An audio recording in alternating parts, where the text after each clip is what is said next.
એટલે વાંચવાનું ઓછું ગમતું પહેલાં મને. ગણિત મારો ફેવરિટ સબ્જેક્ટ.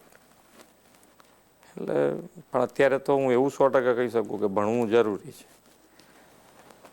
એટલે ભણવાનું આમ મને તો ઘણી વખત એવો વિચાર આવે છે કે આ ભણવાનું શોધ્યું કોણે, પણ ભણવું તો જરૂરી છે. ભણવા માટે એટલે આમાં શું છે કે બે વસ્તુ,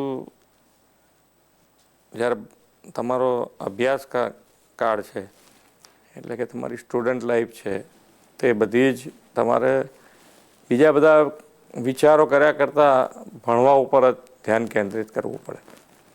કે જ્યારે વાંચવા બેઠા હોય, રમતા હોય ત્યારે રમો ભલે, પણ જ્યારે વાંચતા હોય ત્યારે બીજે બધે ધ્યાન ના જાય. એવા પ્રયત્નથી ભણીએ તો કદાચ સારું રિઝલ્ટ આવી શકે.